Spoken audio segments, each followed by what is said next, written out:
Tony Lewis has been in the headlines since August after he sent a voicemail message to an official at the Charleston County School District. In this special edition of Quintin's Close-Ups, I speak exclusively with him one-on-one. Tony, Good morning. it's so good to see you again. Always a pleasure. I appreciate this. Yes, sir. Let me ask you this. From August to November 3rd, who is Tony Lewis these days? Still the same person you've been before. 30-something years. Hard-working person in the community that helping everyone in every situation there can be. Working along with our scholars to help produce productive citizens and leaders. Just a person that cares about people. Right. Yeah. I know that you can't get into too many details about voicemails as well as the allegations. But tell me, as we sit here right now, Tony, where are you emotionally knowing the state of the Charleston County School District and that particular school? Well, Burke High School, there are plans for Burke High School. And I think I'm in the way of those plans. So figure that if I can get rid of him, we can do what we need to do. And I was told that trying to privatize school. Yeah. And isn't it true that they won't like to make Burke into a charter school? Yes, it's true. Because they were trying to try it last year, and thank God I stepped in and spoiled their plans, because I stepped up to them and told them, Burke ain't going nowhere, neither staff. Last year, one man, with the help of good Lord, one man, and they understand where I was coming from. That's why the staff and the school was still there. Wow. Let me take you from the time that you sent this voicemail to Bill Brigman to you stepping down as the District 20 Constituent School Board member. Chairman, pardon me.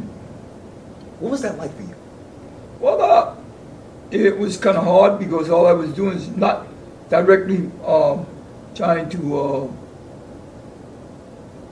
as they call it, blackmail someone to get someone's job. I was not doing that. I was just bringing attention what was told to me in this direct room, okay, on August the 7th. And I went home because I was very upset from what I've heard in this room. And I went and I called Mr. Brigman. My words might have came out wrong because I was very upset. And we all say things when we upset, okay? We're all human. So this was engaging with these folks, and they invite me what's going on.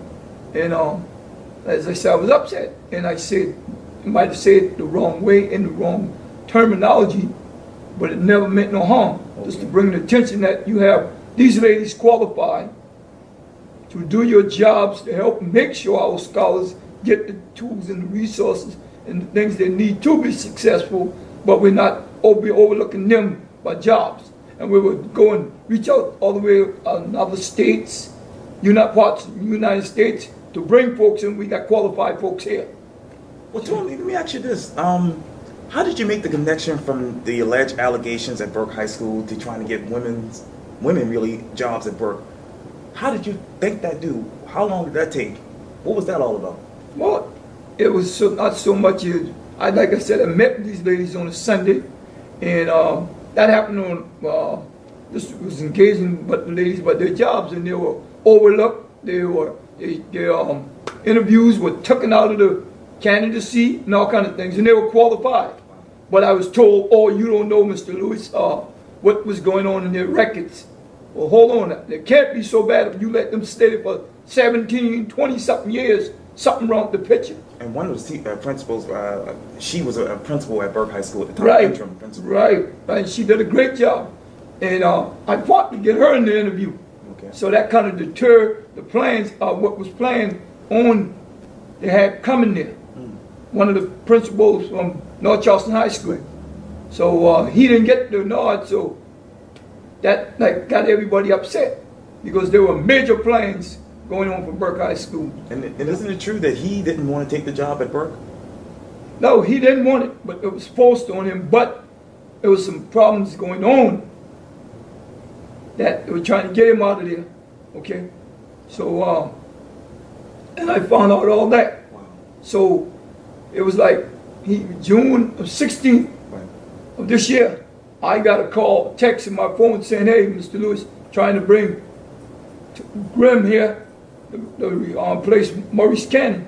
So I thought, a red flag went up. Hold on, why you got to bring him from North Charleston to run Burke when we got qualified candidates who can do the job and who have been in this position.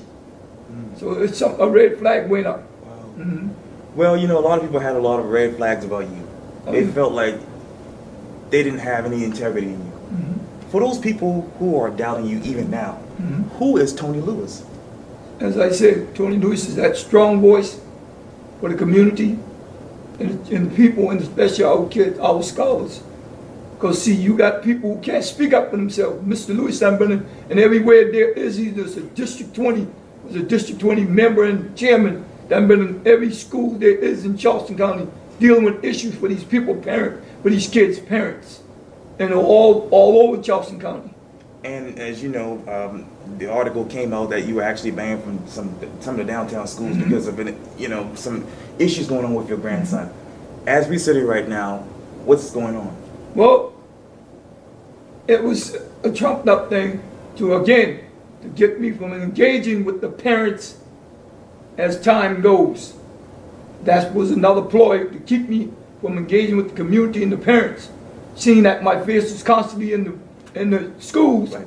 Folks said, well, okay, that's a strong move for him. So we got to come up with some kind of way to discourage folks about him. Well, you're not being discouraged because you're actually running for the... Oh, yes, sir. Talk to me about why Tony Lewis, why now for District 20, the Charleston County School Board? Well, I think it's time because I've been on the county constituent board for 8 years, never missed a day, been in these schools, every school there is, right. Downtown, right. Constantly. Anytime a parent got a problem, they calls my phone. I don't ignore them. I address the issues and the concerns right then and there, right. And get them results. You know, and very open. I inform the community and the parents what's going on in District 20 schools. Right. Okay, so we need somebody like that to be transparency. Okay, then let the community know what's going on. You know. Well, I don't know. Let me fast forward to November 9th. What do you want that headline in the Post and Courier to be as far as your election is concerned? Well, with the help of the good Lord, I would like to say Tony Lewis, Charleston County Consolidated School Board member. And talk to me about if you're not elected, because I know that you told me, you know, over the phone that you definitely want your seat back on the Charleston County Constituent School Board. Well, let's clear the area. Okay. I'm still on there. Okay. I just was taken off as chairman. Right. Yeah.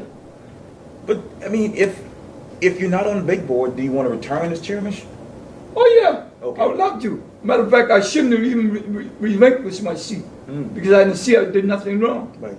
But bring out things, what was going on there and here. You bring out the truth about what's going on in the schools, and then you saw the events start happening after we spoke up about what's going on in the school. But if I, with the help of the good Lord, if I don't make it, right. I'm going to still be the Tony Lewis, the strong voice for the parents and the community and the people. Well, then, too, Tony, a lot of people are asking, well, why didn't you take that voice to the school board or the police versus the media? Well, I'll share with you. Okay. I called the district, so the district would call and say, Mr. Lewis, let's sit down, along with law enforcement, and then find out what's going on more in details and more in depths, instead of calling the Post and Courier and the media and putting my face out there. You never even gave me a chance to explain why I said what I said to you, or where I got it from. Okay? Because if I knew about it a long time ago, I'd have been there and bring it out. I found about it August the 7th, and I spoke to Mr. Brinkman August the 7th, about 8 something that night. Right, the voicemail. Right. And I had a parent on the phone at the same time. Three-way, yes. Why didn't they release that freeway in your mind? I don't know. Well, like I said, it's a ploy. It's a ploy because I'm too strong. And folks don't like folks to be stand up and be strong. It goes back to Willie Lynch. Yeah. Goes back to Willie Lynch. Willie Lynch said you put fair in them. See, Tony Lewis on fair man. See, that's what people don't like. I got my own people don't like that. Yeah, you're right. Because I stand up. See, I'm a God-fearing man. See, when you fear God, you don't have to fear man. That's right. See, so I do what God tells me to do. Because see, I have a charge on my life. Because if I don't do what God tell me to do for him and his people, and these specialists, these are his children, then he gonna charge me. Well, Tony Lewis, thank you so much for your time. I really appreciate this. Thank you.